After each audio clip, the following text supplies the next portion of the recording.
Welcome back, Sports Tonight on your award-winning sports-loving channels television. Yes, and we're still winning.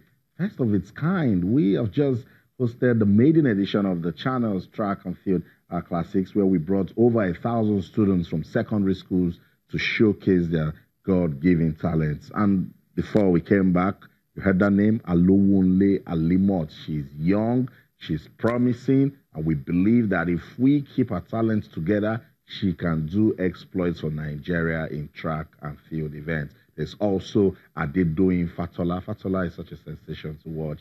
I'm excited that we have shown him to the world. You listen to the officials. Mr. B.B. Victor says, look, this is the way to go. He's a head teacher from St. Gregory's, from St. Finbar's College. Says, look, we used to have this and we went to sleep. So why did we go to sleep? So Channels Television, we're leading this revolution to bring back the glory days of athletics in Nigeria. And that's what we have just done with the track and field classics. You guys have been saying a lot of beautiful things to us. It's awesome that we are letting you see what we used to do before, and hopefully it will come back. You heard from the officials. The students, they are overwhelmed. What are they saying to Channels Television? Let's listen to them. I have to say thank you to Channels News, of course, for holding this for us, because this is very great, and I'm so happy to be here today. I want to say a very big thank you to Channels Television. This has been a wonderful experience for us all. I hope they'll be able to organize more of this in the coming years. I say a very big thank you to Channels Television on behalf of my school, my school principal, and the people here. We say thank you for this opportunity, for giving us this opportunity to showcase ourselves, to sell ourselves and our country. We say a very big thank you. I want to say thank you to Channels TV for putting this competition because they allowed me to show my real self, the true me. Thank you, because you are giving me the chance to run on the stadium for the first time. Thank you. Oduayo Adenuga from Apostolic Church Grammar School. She says, we've given her an opportunity to run at the stadium for the first time. For the first time. And she won in her event. And that smile says it. I also listen to Fatola Adedoyin. He says, look, for telling the world, show them the real me. Because he's been doing this and no one has been talking about him. Channels TV stepped up and now everyone knows that Fatola Adedoyin. We just hope that they will continue to keep winning, because we've told them it's not just about track and field. It's sports and education. So when you go back to school, keep the winning culture. Maintain it. We want to build superstars for Nigeria. We'll move on with the show now, but I'm still going to stay with the Channels track and field. I'm monitoring what you guys are saying to us on our social media platforms. The love, the outpour of love has been awesome. Keep them coming. On Twitter, Channels_sports, Facebook, Channels IFA Sports. Let's continue to review the maiden edition of the Channels under 17 track and field. Let's move on to other matters now. Right here in Lagos, the second edition of the Badminton Championship, National Badminton Championship, has served off in Lagos, and we love it so much because at the time the Badminton Championship started, we were saying, oh, can it be sustained? We've seen one, we've seen two. Katsina has been done. The train is now in Lagos, and they have actually started. And it's not just about badminton. They are also using it to educate the players, stay away from drugs, be clean. So anti-doping seminar has been organized for players and officials, which is very good. Education must be on point. And also the competition is not just a place to go and then play badminton and win prize money. It also has national ranking points attached to it. In all of these, if you put together such a competition, you are developing badminton in Nigeria. We've got the president of the Badminton Federation of Nigeria, BFN, Francis Obi, in the studio. Francis, it's good to have you on Sports Tonight. Thank you very much, Austin. Awesome. Each time we bring you here is just so we can renew this commitment that you've talked about as regards badminton and then sustain the momentum. Second edition of the National Badminton Championship in Lagos. What are we doing differently this time? What are we doing differently? We had the first edition. It's actually the Mutual Benefit National Badminton Championship, and this is the second edition. Like you said, we had the two of them last year. The first time in over 5-6 years, we are having national championships. So we started our ranking, national ranking again last year, after going on a break because we did not have championships. So this is the second edition. The Castina edition has taking place, the second one, and there's a lot at stake.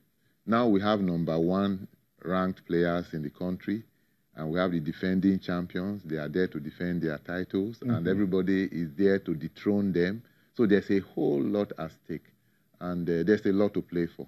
Let me just put it that way. So we are raising the bar. Yeah. Let me just put it down. So what's this? Give me details. This second edition. How many players? And what's up for them in competing?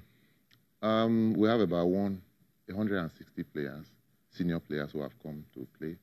And the prize money is about 2,670,000 naira. One of the good things, some highlights in regards to our prize money, which we started as a board when we came on, is the fact that, one, gender equality. So what we pay the men is what we pay the women. So each winner is going with 150,000 each. And then we have the doubles, we are men's doubles, women's doubles, and the mixed doubles. And for the singles event, we are having the prize money go as far as the round of 16. So we want as many people as possible to get something. So it's not just the top winners that will go home with some prize money. So it's making it very exciting, and the players are quite happy. That's right. That's right. So let's talk about the winners from last year. Dorcas Adeshokon still reigning supreme in the ladies category. And then homeboy Anu also put up some good badminton. What should we expect from them this year? Well, once you are on top, you are the target for everybody. So I expect a very stiff competition. Everybody has seen them play. They know their game. They are on top of their game right now. Dorcas is #1 in Africa. Anu is #2 in Africa. So everybody here will want to cause an upset, take them down. And they too know they are the target, so they are also trying to up their game. It's a very good development for badminton in Nigeria. You know that competition is there.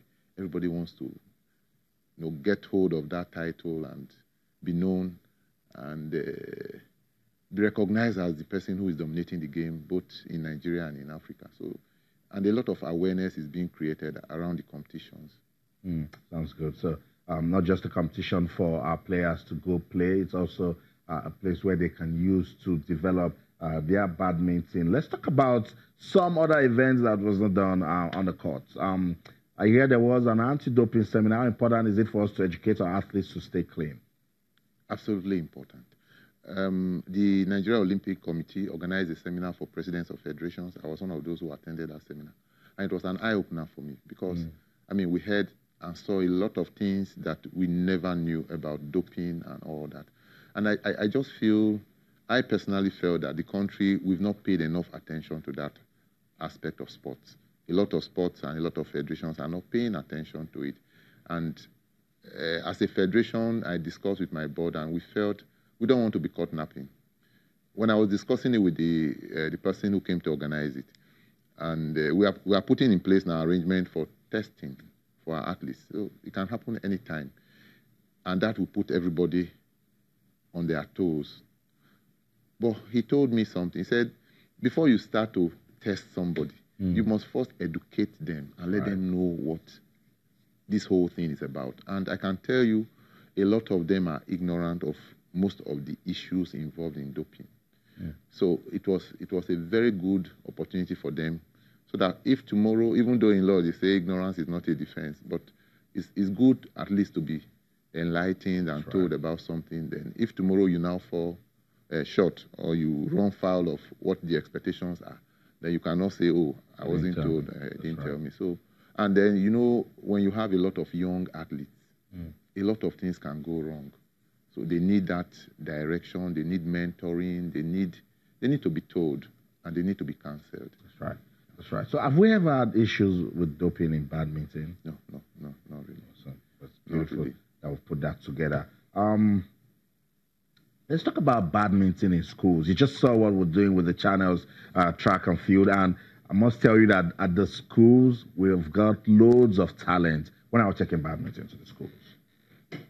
To be very frank with you, I was very happy when I saw. I must say congratulations to Channels Television for what you are doing. In fact, you are a trailblazer. You are setting the pace, and you beat us to it. Let me put it that way, because we've gone very far in our planning. we are going to call it bringing about revolution, badminton revolution in Nigeria. And it can only happen in the schools. That is where you discover the talent, not in the university, not when they are already out of school. So we are very far. We've gone very far. Shuttle Time Nigeria, that's the name of the program, and we are going to every corner of this country.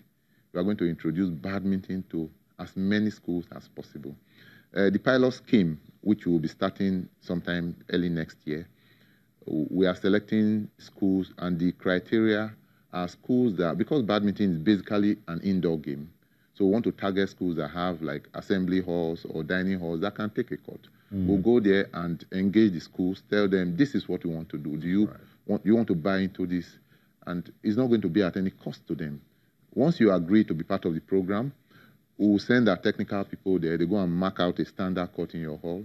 Then we'll donate the net posts, mobile net posts that are going to be locally produced, mass produced, deploy them, nets, rackets, shuttles, give to the schools.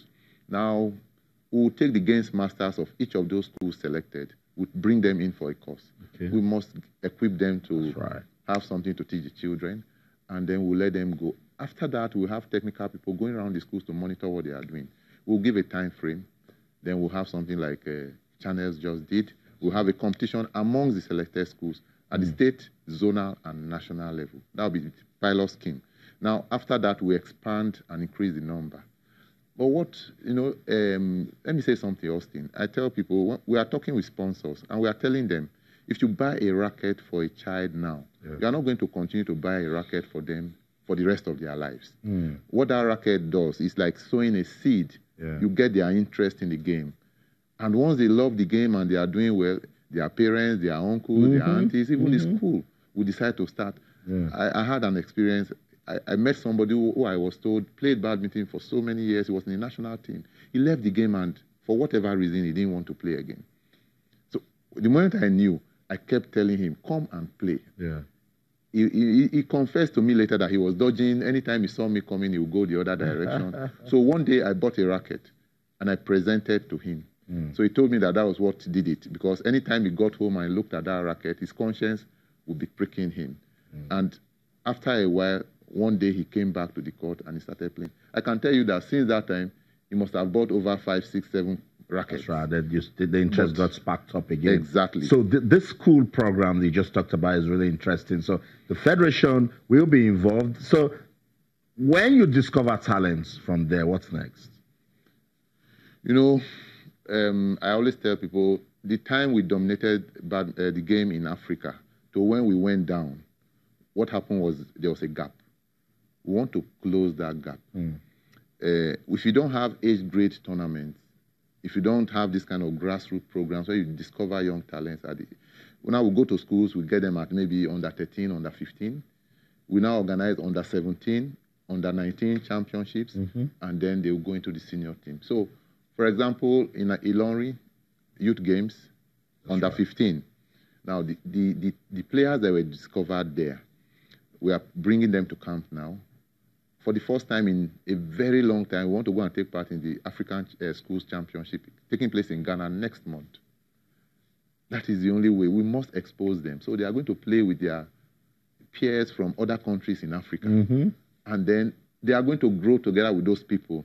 From this schools championship, they will meet at under 15 championship in Africa. That's right. They will meet them at under 19, and they will meet at the senior category. And they will keep growing. That's right. I love what I'm hearing as regards schools badminton in Nigeria. Let's go on this break. When we come back, we'll still go back to the schools, and then we'll talk badminton in Africa. Don't go anywhere. Stay with us.